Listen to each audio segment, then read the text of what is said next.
L'ONU en action, un programme de la télévision des Nations Unies.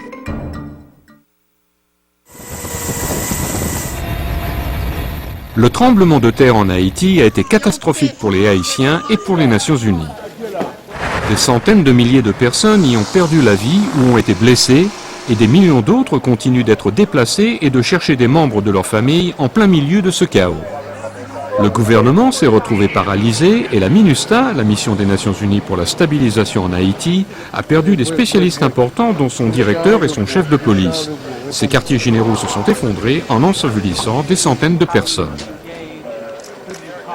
Edmond Muller, représentant spécial du secrétaire général des Nations Unies, offre ses respects à ceux qui ont souffert durant le séisme.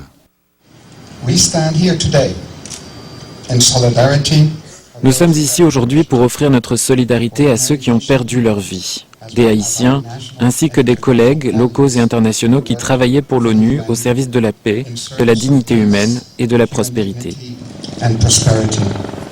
Des douzaines de spécialistes de l'ONU font partie des morts et des douzaines d'autres n'ont toujours pas été retrouvés. Certains spécialistes qui avaient été ensevelis au fin fond des décombres ont été retrouvés vivants plusieurs jours après la tragédie. Jens Christensen, un gardien de la paix civile de l'ONU, a été tiré des décombres 5 jours après le séisme. Des experts du sauvetage continuent de travailler méticuleusement pour sauver autant de personnes que possible. Au quartier général de l'ONU à New York, le personnel s'est réuni dans le hall principal pour rendre hommage à ses collègues. Le secrétaire général Ban Ki-moon les a conduits dans une veillée funèbre à la lumière des bougies après un moment de silence. Pendant ce temps, l'ONU a augmenté ses opérations de maintien de la paix en Haïti.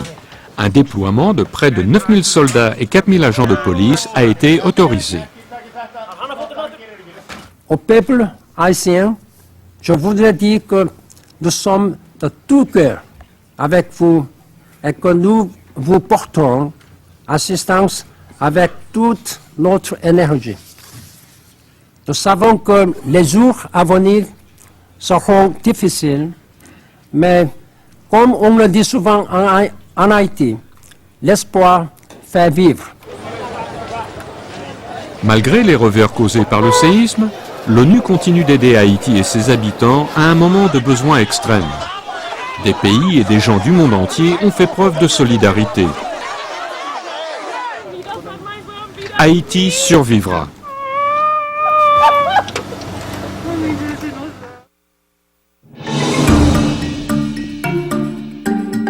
Ce reportage a été préparé par Mary Ferreira pour les Nations Unies.